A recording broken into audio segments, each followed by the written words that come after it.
Mr. Glass, I want to start with you. Are you familiar with the, first of all, my state has a really good relationship with Japan, and they're a trading partner, they're an important trading partner, we love them, they love us, but we got one problem. Potatoes is somewhat important to Idaho, as you may or may not know. Are you familiar with the ongoing fight we've had with Japan over the years on the potato issue?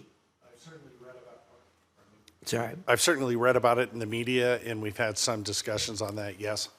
You're going to learn a lot more, assuming you're confirmed, which I'm sure will happen. But that is something that's absolutely critical to us, and it's a kind of thing that causes countries to get riled up when there's really no reason for it other than pure, unadulterated protectionism. Everybody talks about free trade, but then you wind up with rules and regs that dress up like health issues or something like that, and all they are is protectionism. So we'll talk some more about that in private. Any other thoughts you have on that?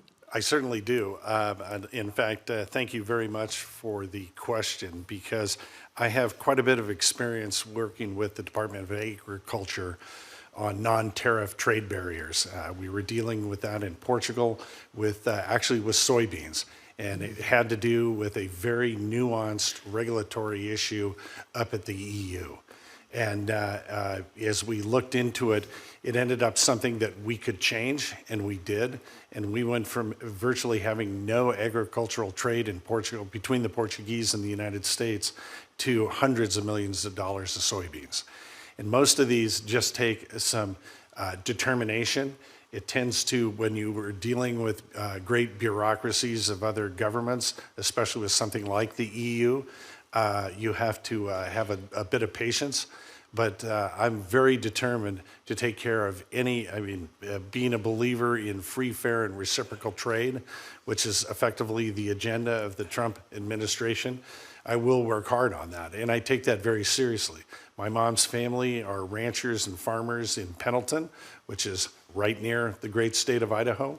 I was born and raised, and we raised our kids in Oregon, so we're very familiar with working with agriculture to make that happen. So I will work directly with your office if confirmed, and we'll see what we can do on that. Thank you much. Probably been to the Pendleton Roundup. Many times. Where the Idaho Cowboys compete with the Oregon Cowboys. Yep. All right, thank you. Mr. Johnson, give us some hope here. I think most Americans are not fully dialed in with the dire situation in Mexico with violence and drugs. Their elections last year, there were hundreds, I forgot the exact number, but it's in the hundreds of candidates who were assassinated simply because they were running for public office. This is a tragedy, and it's a code of conduct and a method of doing business that just isn't acceptable for civilized people. Mexico has such tremendous potential in front of it with the people they have, the culture they have, the resources they have, but they got problems with drugs and crime. Give us some hope here.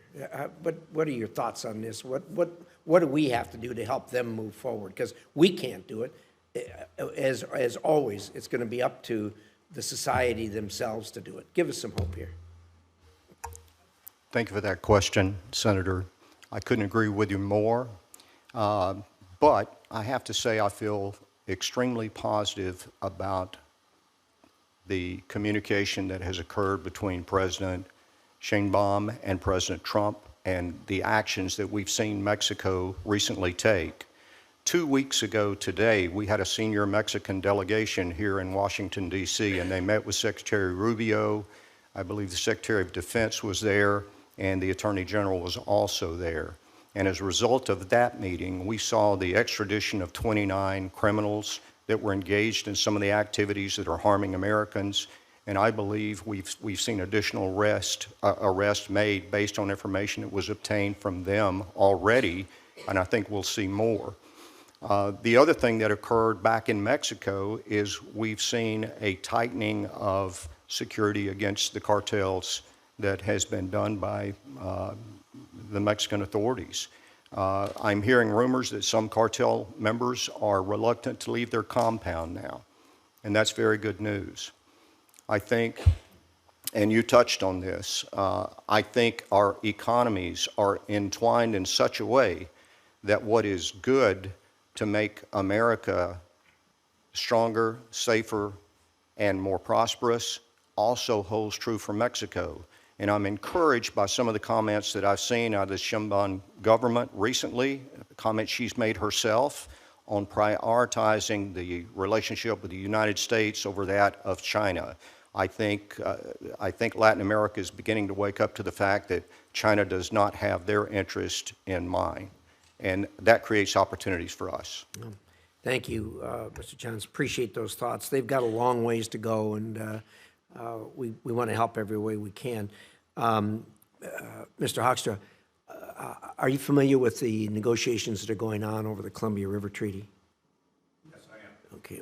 Yes, I am. I've been involved in that on a bipartisan basis, and that's an important issue.